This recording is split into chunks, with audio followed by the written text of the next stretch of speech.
आजकल ज्ञानवापी मस्जिद और काशी विश्वनाथ मंदिर को लेकर बहुत सारे विवाद खड़े किए जा रहे हैं। एक ऐसे विवाद को तूल दिया जा रहा है जो कि places of worship special provision act 1991 के तहत उठाया ही नहीं जा सकता। देश की किसी भी कोर्ट में इस एक्ट को चुनौती नहीं दी जा सकती और इस एक्ट के मुताबिक 15 अगस्त 1947 से पहले जो भी धार्मिक स्थल जिस भी धर्म का था वो उसी का रहेगा, उसे बदला नहीं जाएगा।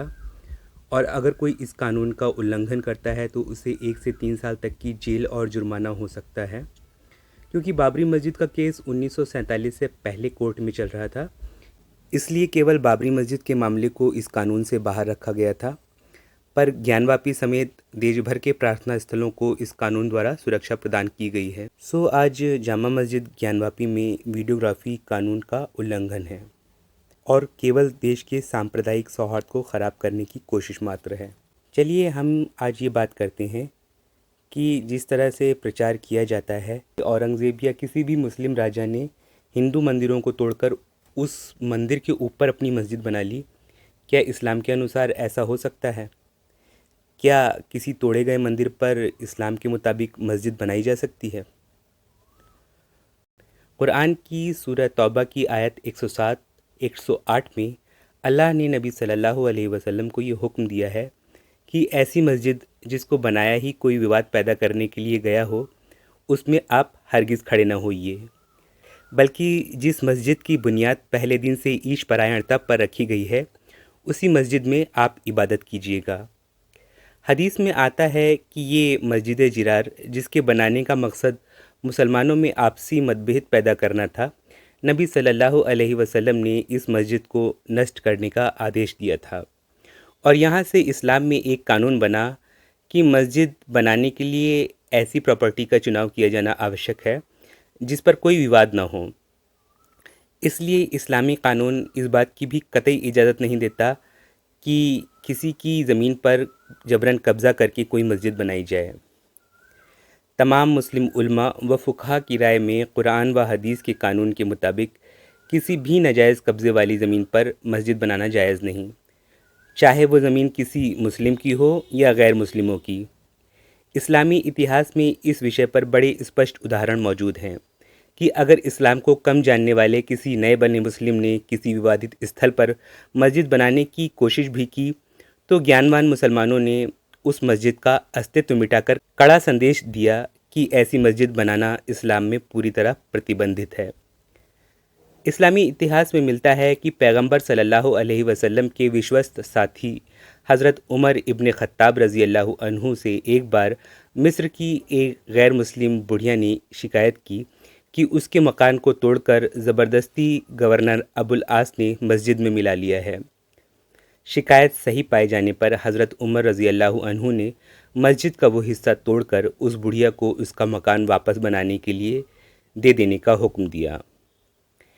इसी तरह ईसाइयों के यूहन्ना गिरजाघर को ज़बरदस्ती मस्जिद में मिला लेने की शिकायत सही पाने पर खलीफा हज़रत उमर बिन अब्दुल अजीज़ रहमतुल्लाह अलैह ने उस मस्जिद को नष्ट कर देने का हुक्म दिया था।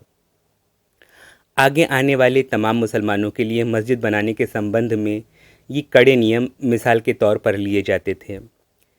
ऐसे में इस्लाम का गहन अध्ययन करने वाले औरंगज़ेब से तो बिल्कुल ये अपेक्षा नहीं की जा सकती कि वो कोई मस्जिद किसी मंदिर को तोड़कर उस पर बनाएंगे, क्योंकि हिंदू बहुसंख्यक देश में निश्चित ही ये मस्जिद हमेशा एक विवाद का कारण बनी रहेगी। औरंगज़ेब ही क्यों, तमाम मुग़ल और मुस्लिम शासक जो मस्जिद का निर्माण कराते तो वो मुस्लिम विद्वानों से सलाह लेते थे और विद्वान उन्हें ये बात बताते थे कि मस्जिद छीनी हुई या लूटी हुई प्रॉपर्टी पर हरगिज़ नहीं बनाई जा सकती। दूसरी तरफ तमाम मुस्लिम शासकों ने हिंदू जनता को धर्म की आज़ादी देकर अपना विश्वस्त बनाने की नीति भी अपनाई थी, जिनमें बाबर, अकबर से लेकर औरंगज़ेब तक के भी नाम शामिल हैं। और वो ऐसा समय था जब भारत में बस्तियां कम और जंगल और खाली ज़मीन ज़्यादा थे। ऐसे में तर्क से सोचिए, अगर किसी मुस्लिम शासक ने बाई चांस हिंदू मंदिर को तोड़वा भी दिया हो तो उसके आगे ऐसी कोई मजबूरी नहीं थी कि वो कुरान और हदीस के आदेश के ख़िलाफ़ जाकर अपनी मस्जिद उस मंदिर के ऊपर बनाए, बल्कि मस्जिद वो ऐसी ही प्रॉपर्टी पर बनाता जहाँ कोई विवाद ना होता। अब आइए जामा मस्जिद ज्ञानवापी पर। असल में इस मस्जिद का नाम जामा मस्जिद है। मस्जिद से लगे कुएं को ज्ञानवापी का नाम देकर एक तीर्थ के रूप में सन 1780 में विकसित किया गया। इसके काफ़ी बाद में जाकर धीरे धीरे सरकारी कागजात में मस्जिद को ज्ञानवापी मस्जिद लिखा जाने लगा। अब आजकल तर्क दिए जाते हैं कि मस्जिद का नाम ज्ञानवापी कैसे हो सकता है। तो ऐसे लोगों को ये ध्यान रखना चाहिए कि ये नाम मुसलमानों ने मस्जिद का नहीं रखा, बल्कि अंग्रेज़ सरकार ने ये नामकरण कर दिया है। पर इतिहास में उस कुएं के नामकरण की तिथि देखें तो आप खुद जान जाएंगे कि ज्ञानवापी बनारस का स्थानीय शब्द नहीं है। कुएं के लिए वापी शब्द मराठा इस्तेमाल करते थे और उन्होंने ही 18वीं शताब्दी में ये नाम कुएं को दिया है। कुछ समय पहले मैंने BBC की एक वीडियो इस विवाद के विषय में देखी थी। पहले आप उस वीडियो की कुछ झलकियां देखिए, फिर बात करते हैं। जहाँ तक विश्वनाथ मंदिर के निर्माण का सवाल है तो उसका श्रेय अकबर के नवरत्नों में से एक राजा टोडरमल को दिया जाता है, जिन्होंने साल 1585 में अकबर के आदेश पर दक्षिण भारत के विद्वान नारायण भट्ट की मदद से कराया था। वाराणसी स्थित काशी विद्यापीठ में इतिहास विभाग में प्रोफेसर रह चुके डॉक्टर राजीव द्विवेदी कहते हैं कि विश्वनाथ मंदिर का निर्माण राजा टोडरमल ने कराया। इसके ऐतिहासिक प्रमाण हैं और टोडरमल ने इस तरह के कई और निर्माण भी कराए थे। एक बात और, ये काम उन्होंने अकबर के आदेश से कराया। यह बात भी ऐतिहासिक रूप से पुख्ता नहीं है। राजा टोडरमल की हैसियत अकबर के दरबार में ऐसी थी कि इस काम के लिए उन्हें अकबर के आदेश की जरूरत नहीं थी।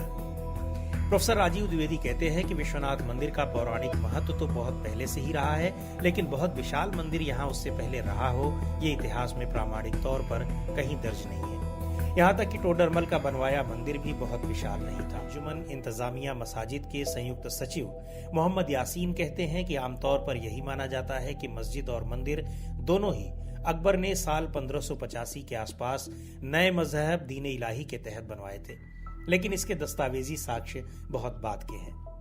यानी मस्जिद अकबर के जमाने में दीन इलाही के दर्शन के तहत बनाई गई या औरंगजेब के जमाने में, इसको लेकर जानकारों में मतभेद है। इलाहाबाद विश्वविद्यालय में मध्यकालीन इतिहास विभाग के प्रोफेसर हेरंब चतुर्वेदी कहते हैं कि मथुरा के केशवराव मंदिर को तोड़े जाने के आदेश के बारे में तो समकालीन इतिहासकारों ने लिखा है, लेकिन विश्वनाथ मंदिर को तोड़े जाने के आदेश का जिक्र नहीं है। उनके मुताबिक साकी मुस्तईद खां और सुजान राय भंडारी जैसे औरंगजेब के समकालीन इतिहासकारों ने भी इस बात का जिक्र नहीं किया है, जबकि इनके विवरणों को उस काल का सबसे प्रामाणिक दस्तावेज माना जाता है। ऐसा लगता है कि औरंगजेब के बाद आने वाले विदेशी यात्रियों के विवरणों से ये बात आगे बढ़ी होगी, लेकिन सबसे पहले किसने जिक्र किया है ये बताना मुश्किल है। भरोसेमंद ऐतिहासिक दस्तावेजों में ज्ञानवापी मस्जिद का पहला जिक्र 1883-84 में मिलता है, जब इसे राजस्व दस्तावेजों में जामा मस्जिद ज्ञानवापी के तौर पर दर्ज किया गया। इसी दस्तावेज के आधार पर साल 1936 में दायर एक मुकदमे पर अगले साल 1937 में उसका फैसला भी आया था और इसे मस्जिद के तौर पर अदालत ने स्वीकार किया था। अदालत ने माना था कि ये नीचे से ऊपर तक मस्जिद है और वक्फ प्रॉपर्टी है। बाद में हाईकोर्ट ने भी इस फैसले को सही ठहराया। तो आपने देखा, न औरंगजेब द्वारा विश्वनाथ मंदिर को तोड़वाए जाने की बात औरंगजेब के समकालीन किसी इतिहासकार ने लिखी है और न औरंगजेब द्वारा ये जामा मस्जिद बनवाए जाने का ही कोई साक्ष्य मौजूद है। औरंगजेब द्वारा विश्वनाथ मंदिर तोड़वाकर उस पर मस्जिद बनाने की ये सारी कहानी अनुमानों पर चल रही है। जैसे मैंने इसी विषय पर अपनी एक पिछली वीडियो में बताया कि संभवतः राजा टोडरमल द्वारा बनवाया गया विश्वनाथ मंदिर ही 2018 में वाराणसी में एक मकान में छिपाया हुआ मिला है।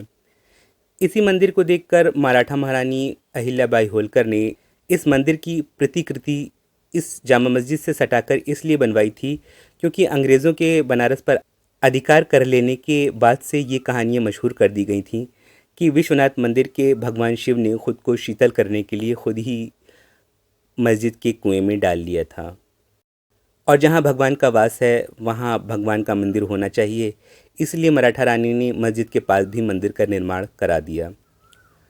हो सकता है मस्जिद की दीवार से सटी ये मंदिर की दीवार उससे पहले से बनी हो और ये दीवार दिखाकर अंग्रेज़ों ने यही बात मराठाओं को समझाई हो कि औरंगज़ेब ने मंदिर के ऊपर मस्जिद बनवाई है। ये तमाम विवाद अंग्रेज़ों ने भारत पर निर्बाध राज करने के लिए खड़े करे थे और उस समय की भोली जनता उन्हें समझ नहीं सकी थी। पर आज एजुकेशन का दौर है, इंफॉर्मेशन का दौर है। सब लोग जानते हैं कि मंदिर तोड़कर मस्जिद बनाने का कोई ऐतिहासिक दस्तावेज नहीं है। तो फिर ये दीवार क्यों? इस दीवार का क्या रहस्य हो सकता है? इस दीवार के बारे में मस्जिद कमेटी का कहना है कि इस मस्जिद को अकबर के शासनकाल के दौरान अकबर द्वारा चलाए गए एक ईश्वरवादी धर्म दीन इलाही के अनुसार बनवाया जा रहा था, जिस धर्म के तहत अकबर चाहता था कि हिंदू और मुस्लिम अपनी अपनी पूजा प्रार्थनाएं एक ही परिसर में खड़े होकर करें। इसीलिए मस्जिद की दीवार के साथ मंदिर भी बनवाया जा रहा था। पर ये वो दौर था जब धर्म को लेकर जनता ऐसे प्रयोगों को स्वीकार नहीं करती थी। अकबर के दीन इलाही का कॉन्सेप्ट भी ना मुस्लिम मुल्लाओं ने स्वीकार किया था और ना हिंदू पंडितों ने। मांस खाने वाले म्लेच्छ मंदिर में आएं या बुत मस्जिद की दीवार पर उकेरे जाएं, ये बात दोनों ही पक्षों के गले उतरने वाली नहीं थी। प्रजा की ओर से उत्साहजनक प्रतिक्रिया न मिलने पर अकबर ने भी मस्जिद की दीवार के पास निर्माण को अधूरा छोड़कर मंदिर का निर्माण अन्यत्र कहीं करवा दिया, ऐसा प्रतीत होता है। और मस्जिद से सटी दीवार अधबनी खड़ी रह गई। मस्जिद भी क्योंकि हिंदू मुस्लिम एकता के उद्देश्य को लेकर बनवाई गई थी, हो सकता है कि हमें मस्जिद के भीतर की बनावट में हिंदू शैली की नक्काशी भी मिल जाए।